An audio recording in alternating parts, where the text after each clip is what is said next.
Hello everyone. Today we're covering Chapter 40, Corporate Directors, Officers, and Shareholders.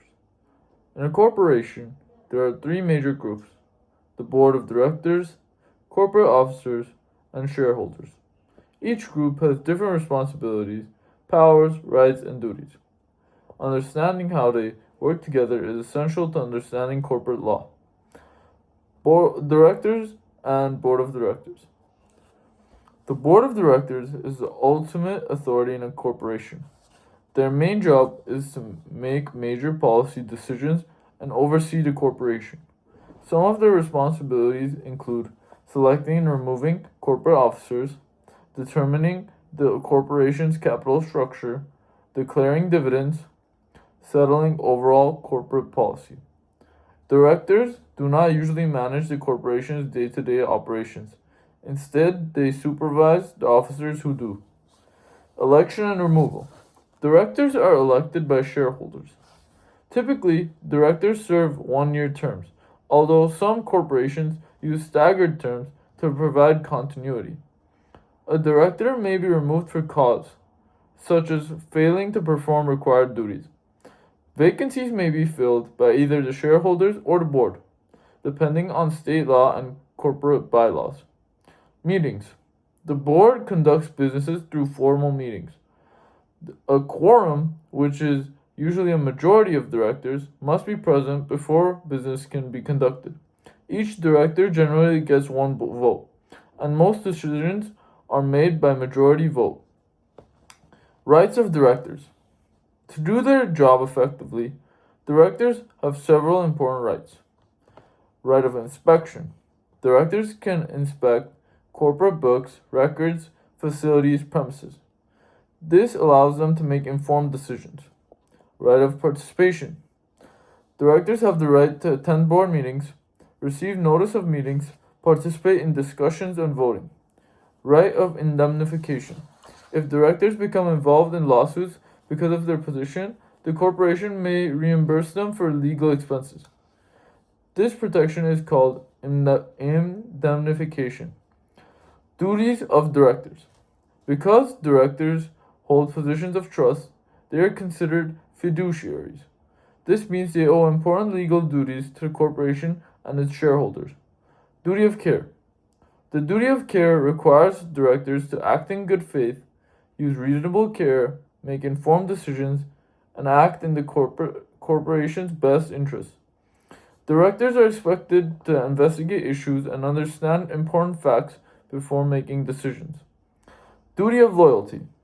The duty of loyalty requires directors to place the corporation's interests above their own. Examples of violations include competing with the corporation, taking corporate opportunities for personal gain, insider trading, and conflicts of interest. Business judgment rule. Directors are not automatically liable for bad business decisions.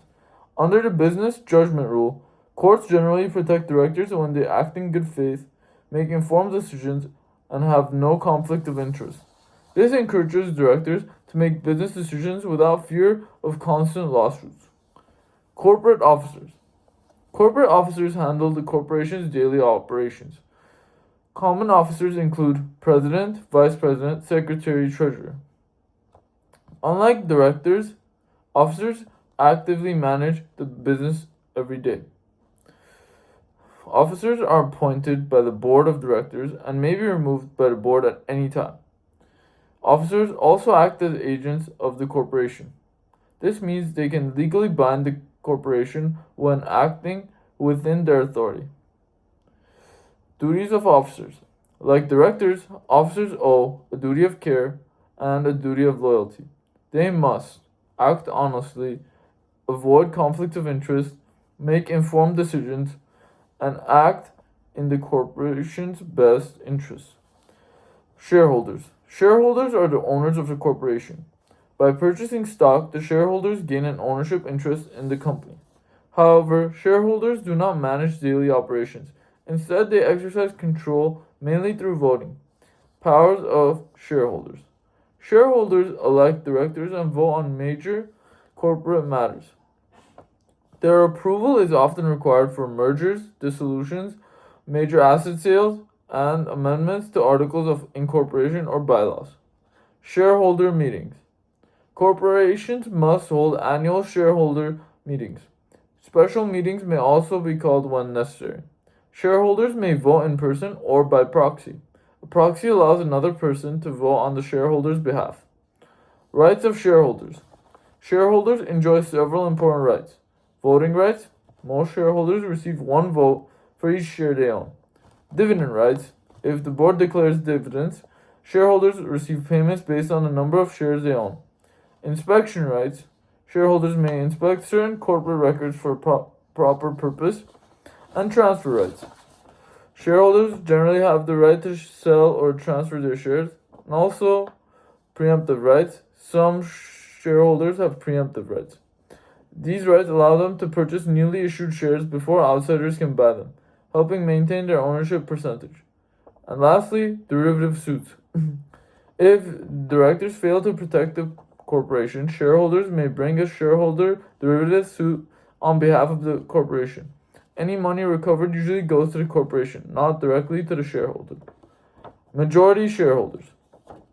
Majority shareholders often have significant control over a corporation.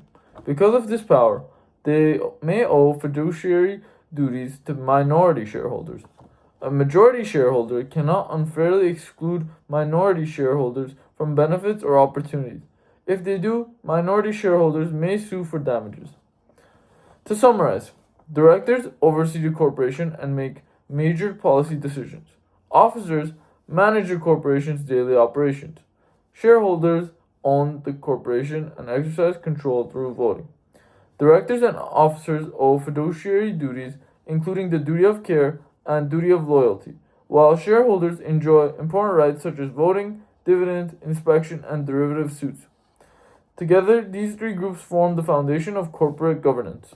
Thank you for watching, and that's Chapter 40, Corporate Directors, Officers, and Shareholders. Bye.